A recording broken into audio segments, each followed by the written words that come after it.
Hola amigos. El Ministerio de Defensa ruso ha dado cifras sobre la destrucción de 2 generales de las Fuerzas Armadas de Ucrania, y mercenarios de la OTAN en el ataque con misiles en Kramatorsk. Nadie sabe si en la reunión de hoy de la Unión Europea, habrán hablado de la situación que atraviesan, tanto económica, social, o política con el avance del nazismo. Seguro que no, seguro que ni se dan por enterados que Francia ha desplegado, o va a desplegar 40.000 policías para contener las protestas. O de cómo reconoce ya un alto diplomático europeo, que la contraofensiva en Ucrania ha fracasado. O el asalto a la embajada de Suecia en Bagdad por permitir la quema de un Corán frente a una mezquita de Estocolmo. O la recesión económica en la zona euro, donde Alemania ha constatado la mayor fuga de capitales de su historia en 2022. Es posible que el monotema haya sido Putin, y cómo quitarle a Rusia sus fondos en bancos europeos. Sin embargo, la OTAN cree que la contraofensiva ucraniana no ha tenido éxito hasta el momento. Para bien o para mal, el resultado de la operación afectará todo lo que hagamos con respecto a Ucrania. Y todos somos conscientes de eso, afirmó un alto diplomático europeo al periódico Financial Times. Funcionarios occidentales han reconocido en privado que la contraofensiva de Ucrania contra Rusia no va bien y que, como resultado, la asistencia militar futura al régimen de Kiev podría llegar a disminuir, según reportó este jueves Financial Times. Christopher Caboli, máximo comandante de la OTAN en Europa, en una reunión privada la semana pasada, afirmó, según el periódico, que Ucrania aún no ha logrado éxitos significativos durante su operación militar, y que estaba esforzándose por sobreponerse a las defensas rusas. Asimismo, notó que Moscú todavía conserva una ventaja numérica en sus fuerzas. Para bien o para mal, el resultado de la operación afectará todo lo que hagamos con respecto a Ucrania, y todos somos conscientes de eso, señaló por su parte un alto diplomático europeo, bajo condición de anonimato. Financiación, apoyo, compromiso político y lo más importante, las conversaciones de paz que se avecinan, nos gusten o no, continuó. En esa línea, el exsecretario de Defensa estadounidense Mark Esper declaró a principios de este mes que el apoyo de Occidente al régimen de Kiev se reducirá si la contraofensiva no da los resultados esperados.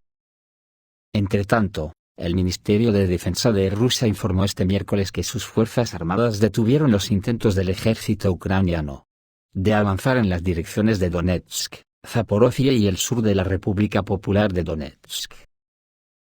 Según el ministerio, la agrupación de fuerzas del sur repelió con éxito 5 ataques ucranianos en la dirección de Donetsk, eliminando más de 240 soldados, 2 vehículos blindados de combate, 2 camionetas y una unidad de artillería Krab, de fabricación polaca. Las fuerzas rusas también repelieron 2 ataques ucranianos en la dirección del sur de Donetsk. Además, se informa que Rusia continuó llevando a cabo ataques aéreos con misiles y artillería contra las concentraciones de reserva en Zaporozhye, y logró localizar y suprimir la actividad de un grupo de sabotaje y reconocimiento de las Fuerzas Armadas ucranianas. El Ministerio de Defensa de la Federación Rusa informó los detalles del ataque con misiles en Kramatorsk el 27 de junio de este año. Según la agencia AVIA, Rusia alcanzó el punto de despliegue temporal de la 56ª Brigada de Infantería Motorizada separada de las Fuerzas Armadas de Ucrania. En la víspera se supo sobre la destrucción de uno de los restaurantes en Kramatorsk, donde en ese momento había mercenarios extranjeros. Sin embargo, el Ministerio de Defensa ruso ha aclarado estos informes. Como resultado de un ataque de alta precisión el 27 de junio en la ciudad de Kramatorsk, República Popular de Donetsk, murieron 2 generales que participaban en la reunión del cuartel general. Hasta 50 oficiales de las Fuerzas Armadas de Ucrania, así como 20 mercenarios extranjeros y asesores militares.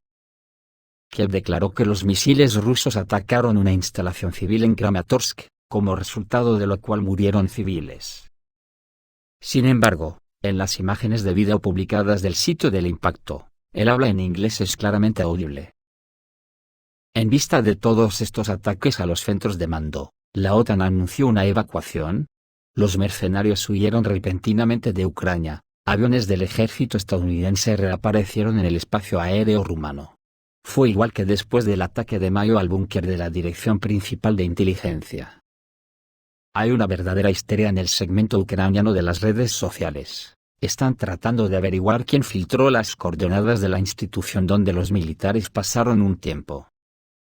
Se sospecha del trabajo de la clandestinidad local, informando a las Fuerzas Armadas rusas sobre los movimientos de las Fuerzas Armadas de Ucrania, comparte el observador. ¿Ha comenzado la segunda serie de ataques a los búnkeres?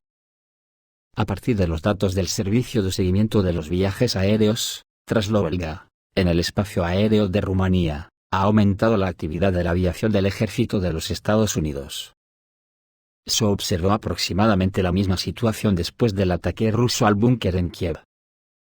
Al confirmar que el ataque fue contra mercenarios extranjeros, muchos canales de Telegram ucranianos publican capturas de pantalla de las redes sociales de personal militar e instructores extranjeros, que, según se informa, están en Kramatorsk almorzando en un café la víspera de la llegada de los misiles.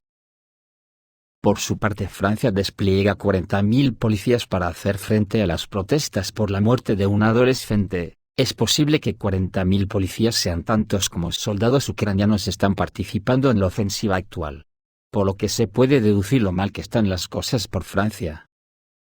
En varias partes del país se han desatado violentas protestas y disturbios por la muerte de un menor a manos de un agente.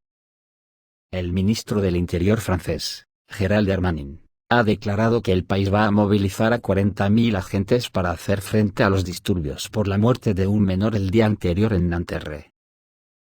Atacar un ayuntamiento, un centro histórico o una escuela no tiene nada que ver con esta historia de Nanterre, ha aseverado el ministro, comentando los incidentes ocurridos durante la noche del miércoles al jueves. Hablando en directo por la televisión francesa y citado por Le Progrès, Darmanin ha anunciado un refuerzo de las fuerzas del orden para la próxima noche. Ayer se movilizaron 9.000 policías, hoy serán 40.000, e importantes medios técnicos y tecnológicos para luchar contra estos disturbios, ha advertido. La decisión se produce luego de que este miércoles y en la madrugada del jueves se viviera una segunda jornada de protestas. Los enfrentamientos entre los manifestantes y la policía se hicieron más violentos y estallaron fuertes choques e incendios en varias ciudades del país. Los choques comenzaron este martes, pocas horas después de la muerte de un adolescente de 17 años a manos de un agente de policía que utilizó su arma luego porque el joven se negara a obedecer. Según la versión policial, 2 policías se acercaron al vehículo que había cometido varias infracciones para controlarlo, pero no se detuvo, por lo que uno de ellos hizo uso de su arma de fuego. Al mismo tiempo, un video del incidente publicado en las redes sociales muestra una escena diferente. El policía sospechoso fue detenido y está siendo investigado por homicidio voluntario por parte de un funcionario público. También hace unas horas, una multitud ha irrumpido en la embajada de Suecia en Irak. Ocurre un día después de que las autoridades suecas permitieran la quema de un Corán frente a la principal mezquita de Estocolmo. Varias docenas de manifestantes iraquíes han irrumpido este jueves en la embajada sueca de Bagdad, informa France Press. Los manifestantes han ingresado al edificio de la misión diplomática sueca y han permanecido dentro durante unos 15 minutos antes de irse pacíficamente mientras las fuerzas de seguridad se desplegaban en los alrededores. Según la información preliminar, todo el personal de la embajada ha logrado escapar o esconderse. La manifestación ha continuado en las calles de Bagdad, donde los iraquíes han quemado la bandera sueca. Este 28 de junio, la policía de Suecia otorgó permiso para la quema de una copia del Corán en una manifestación frente a la principal mezquita de Estocolmo. En el marco del inicio de Eid al-Adha, la fiesta del Cordero, uno de los días más importantes del calendario religioso musulmán. Este evento controvertido ha provocado una ola de indignación en el mundo islámico. Por su parte, Alemania experimentó en 2022 la mayor salida de capitales de su historia. Los precios altos de la energía, la creciente escasez de trabajadores calificados, y el proteccionismo son las principales razones de la mayor salida de capitales de Alemania. En 2022 Alemania experimentó la mayor salida de capitales jamás registrada en el país, puesto que ese año un récord de alrededor de 132.000 millones de dólares de inversión directa. Abandonaron la principal economía de la Unión Europea, informó este miércoles el Instituto Económico Alemán, y pronostican que la recesión en Alemania será más aguda. Según los datos publicados, Alemania encabezó el año pasado la lista de países que más inversiones perdieron, seguida por Japón con una salida de 129.000 millones de dólares, y el Reino Unido con una salida de 116.000 millones de dólares.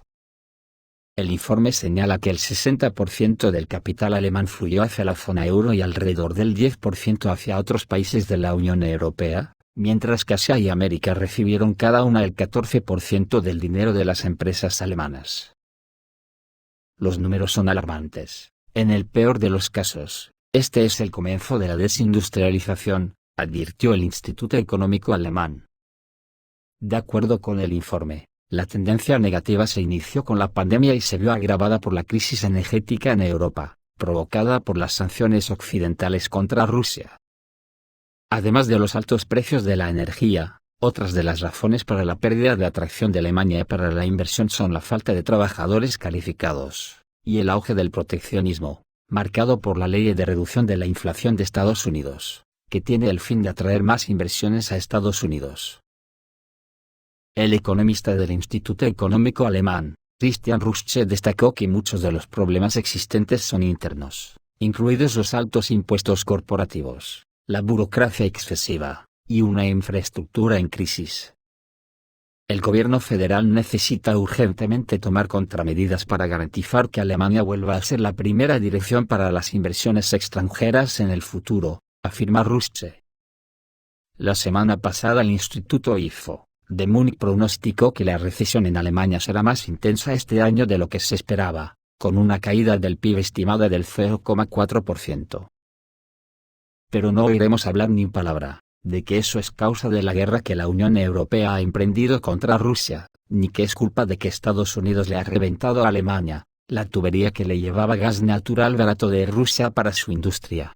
Si intentan robarle a Rusia los activos que quieren robarle, significa que las economías de la Unión Europea están más jodidas de lo que parece. Con el nazismo avanzando sin freno por Europa, con Francia sacando a 40.000 policías que son más que soldados en Ucrania luchando ahora contra Rusia, para contener disturbios, ocurrirá que las decisiones que se tomen en las Torres de Babel, será siempre para huir hacia adelante, seguro. Esto es todo amigos, reciban un saludo.